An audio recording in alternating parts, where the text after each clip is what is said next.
தாவேக்கவில் அதிகாரப்பூர்வமாக நுழையும் நடிகை த்ரிஷா. மதுரையில் அரங்கேறிய அதிரடி பின்னணி. தாவேக்கவில் நடிகை த்ரிஷா விரைவில் அதிகாரப்பூர்வமாக இணையக்கூடும் என்ற பேச்சுக்கள் அக்கட்சியினர் மத்தியில் எழுந்துள்ளன. முதல்வர் விஜயின் நெருங்கிய வட்டத்தில் கடந்த சில மாதங்களாக நடிகை த்ரிஷா இருந்து வரும் சூழலில் லோக்சபா தேர்தலுக்கு முன் த்ரிஷா தாவேக்கவில் இணையலாம் என்று எதிர்பார்க்கப்படுகிறது. முதல்வர் விஜயிடம் இருந்து விவாகரத்து கோரி மனைவி சங்கீதா தாக்கல் செய்த மனு திடீரென வாபஸ் பெறப்பட்டுள்ளது. இதற்கு சங்கீதா தரப்பில் எந்த விளக்கமும் அளிக்கப்படவில்லை.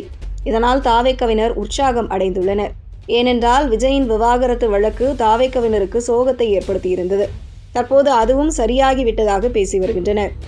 இருப்பினும் தாவேக்கவினருக்கு இன்னொரு கவலையும் அதிகரித்துள்ளது. ஏனென்றால் கடந்த சில ஆண்டுகளாகவே நடிகை த்ரிஷா முதல்வர் விஜயின் நெருங்கிய வட்டத்தில் இருந்து வருகிறார். முதல்வர் விஜய் பதவியேற்பு விழா தொடங்கி அவரின் பிறந்த நாள் கொண்டாட்டம் வரை த்ரிஷாவின் செயல்பாடுகள் தாவேக்கவினர் மத்தியிலும் அதிருப்தியை ஏற்படுத்தியிருந்தது. இதனிடையே நடிகை த்ரிஷா நேரடி அரசியலில் களமிறங்கக்கூடும் என்று தாவேக்கவினர் மத்தியில் பேச்சுக்கள் எழுந்துள்ளன. ஏற்கனவே மதுரையில் த்ரிஷா நற்பணி மன்றம் என்ற பெயரில் பல்வேறு பகுதிகளிலும் போஸ்டர் ஒட்டப்பட்டது அவரின் அரசியல் வருகைக்கான முதற்கட்ட ஏற்பாடாகவே பார்க்கப்படுகிறது. அந்த போஸ்டரிலும் கூட அக்கா த்ரிஷா என்றும் ஆர்ப்பாட்டம் நடத்தப்படும் என்றும் கூறப்பட்டிருக்கிறது. இந்த போஸ்டரை அடித்திருப்பதும் கூட தாவேக்க தொண்டர்கள்தான். அது மட்டுமல்லாமல் ஜெயலலிதா பாணியில் த்ரிஷாவும் சில கோவில்களுக்கு யானை கொடுத்து வருகிறார். ஏற்கனவே அரசியலில் ஆர்வம் இருப்பதாகவும் கூறியிருக்கிறார்.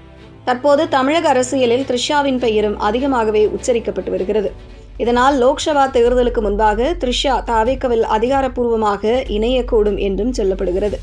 அதேபோல முதல்வர் விஜயும் தன்னுடன் இருந்த பல்வேறு நபர்களுக்கும் அரசியலில் முக்கியத்துவம் கொடுத்து பொறுப்பு அளித்து வருகிறார். இதனால் த்ரிஷாவுக்கும் நிச்சயமாக பொறுப்பு அளிப்பார் என்பதே தாவேக்கவினரின் கணக்காக இருக்கிறது.